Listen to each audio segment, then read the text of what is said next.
Trey always has this habit of saying to me, because of his personality, and he's just always pretty much positive, oh, it's going to be okay. It's fine. It's okay. It'll be fine. It'll be okay. I've heard that for the last 30-something years from him on just about any situation we could find ourselves in the middle of. And one of the funniest things, I can say funny now, at the time it was not, we were on vacation with some good friends of ours. We were up in the mountains, and there's this lovely stream behind the little cabin that we were in. And in the stream, the water was flowing a little bit fast, and there were rocks in there. And of course, the rocks being in the water, they were a bit slippery.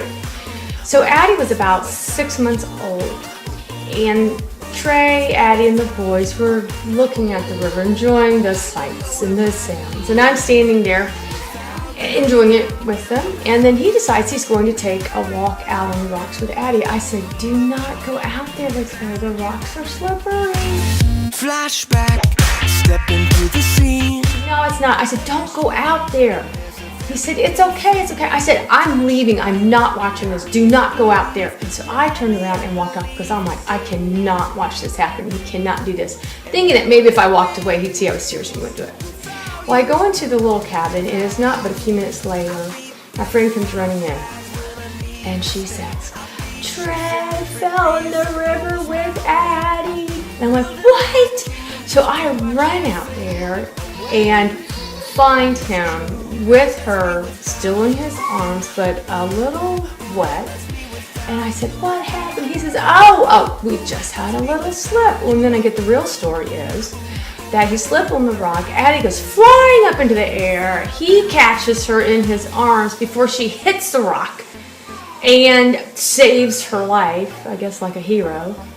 And I was just appalled. I couldn't believe he had done that. And I'm just staring at him, but it was okay. Everything worked out. It was just fine. It was just fine. And that is just the way he is. So I have learned with him over the years, he's going to say it's okay. It may not be okay. It may be okay, but I just got to trust God that He is protecting my husband and my children. Being a Christian has given me a firm foundation for how to raise a family and how to have a relationship with my husband.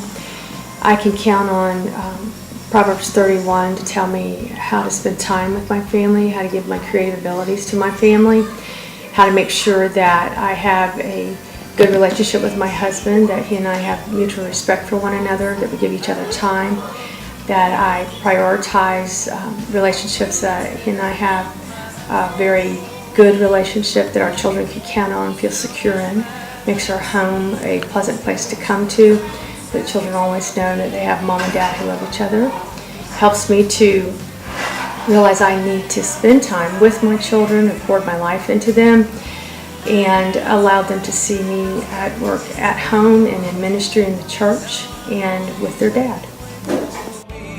Is to follow after God's own heart. Some of the challenges I think I have faced, patience is one of the virtues it's a little hard to come by and to practice constantly, to understand that people are and children are developing and changing, and you need to allow them space to change, to learn, and to continue to be patient and loving with them, helping them along the way. Especially when I was homeschooling, there's always frustrations in that. But also, when I come up against frustrations, I have to stop and think, what are the rewards for doing what I'm doing? The long-term rewards can be eternal when you are dealing with people. And I think that dealing with my children and with my husband, these rewards are eternal because they become Christians, and they have become Christians. And of course, Trey, being a Christian before I married him, has given our home a solid foundation from the beginning, and my children have come to know the Lord. And so I know that we will spend eternity together. I also think that making sure that I'm an example to my children, to my husband, to my church, to my community, is something that I have to continually work on, and make sure that my actions represent who I represent, which is Jesus Christ, and how I will continue to be the person that I need to be. There's always difficulties that come our way. How are we going to handle those? Are we going to think, how would God handle that? How would I be pleasing to Him with my words? And learning to be quiet more than to speak. And the words that I do speak, let them be meaningful and helpful to other people. Why should I fret?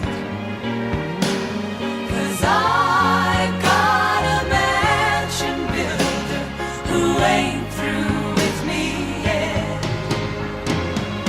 Why should Whatever it would take to help them come to know God, bring them closer to God, bring them closer together, closer to me, closer to my husband, then our children can feel secure in our relationship and then feel like they're in a warm, safe home.